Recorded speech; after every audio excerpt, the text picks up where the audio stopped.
Well, folks, welcome back. And what may very well set a firestorm, probably not, put people in a tizzy, possibly, yet some people overly optimistic, likely. Legislators in the United States Senate have hit South Africa with a second proposed bill to compel Washington to review its relations with Pretoria, to sanction the ANC, and to kick the country out of AGOA. But more on that coming up. Senator John Kennedy, Republican Louisiana, introduced the U.S. South Africa Bilateral Relations Review Act, which would require a full review of America's relationship with South Africa in light of its government's alignment with U.S. adversaries, support for Hamas, and several anti-Semitic actions following the October 7, 2023 terror attacks. Senator Kennedy, in his press release, said America's foreign policy should always put American interests first. The South African government has chosen to cozy up to Russia and China while making shameful anti-Semitic attacks against our ally Israel. This bill holds South Africa accountable and ensures our relationship is serving U.S. national security, not undermining it. Senate Bill S-2572, if passed and signed into law by the president. So what would this bill do? Well, the Senate bill would require a comprehensive review of the bilateral U.S.-South Africa relationship and a certification from the president on whether South Africa undermines U.S. national security interests. Additionally, it would require a classified list of South African government officials and members of the South Africa's ruling party, the African National Congress, eligible for sanctions under the Global Magnitsky Act. Notice I said classified list. Now, this should put an end to the YouTube clickbait BSers who claim to have access to a non-existent list of sanctioned South Africans.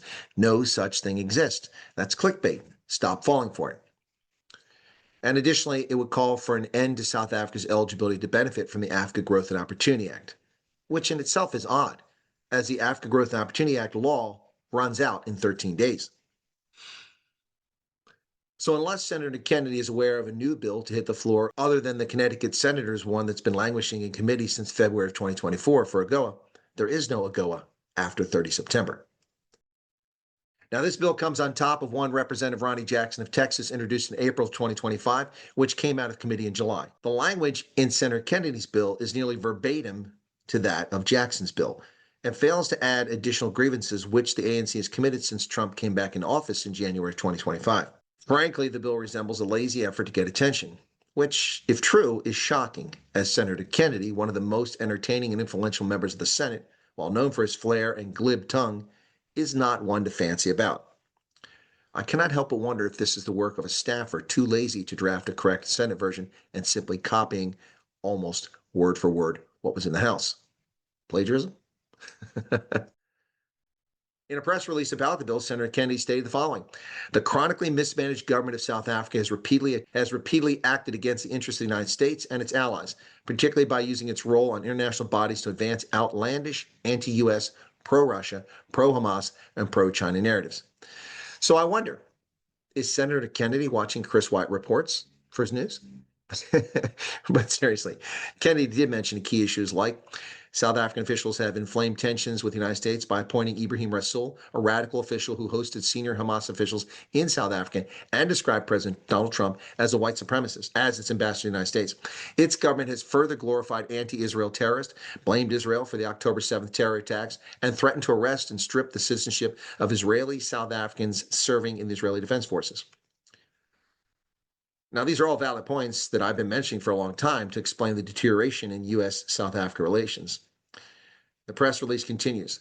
The South African regime has also repeatedly aligned itself with U.S. adversaries in Europe and Asia, hosting joint naval exercises with Russia and China, and allowing U.S.-sanctioned Russian cargo ship to dock on its shores.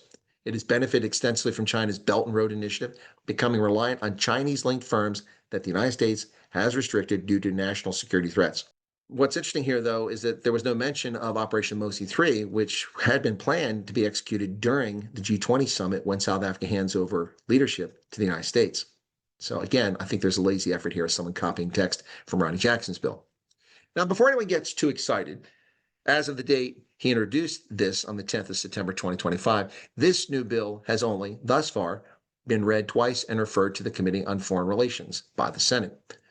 Members of the House and Senate often introduce bills to show that they're doing something, though there's little to be gained from a bill about South Africa in the bayous of Louisiana. So I don't think that that's why he introduced it. Additionally, Kennedy is a powerful senator, unlike Ronnie Jackson, a junior member of the House. Consequently, there may be teeth to this bill. However, as with Jackson's bill, this is a long way from becoming law and, from my point of view, is intended to send a message to the tone-deaf, arrogant ANC leadership that keeps missing the plot. So the bottom line here from my perspective, folks, is that Senator Kennedy, a powerful member of the Senate, is introducing a bill almost identical to what was introduced in the House by Ronnie Jackson back in April. Perhaps not with the aim of being passed into law, but to send a clear message to Cyril Ramaphosa and the African National Congress. The question is, will they receive the message? Will they get it? I don't know. Business Tech reported on this just a couple hours ago. It's a breaking story, even though the bill was introduced a week ago. These things tend to take time to find their way out of the Senate House before people discover them. So 1 week since he introduced the bill, we'll see where it goes from here. I think it's a clarion call for the arrogance of the ANC to take notice. I don't think they will. What say you, South Africa? Mzansi? Cheers.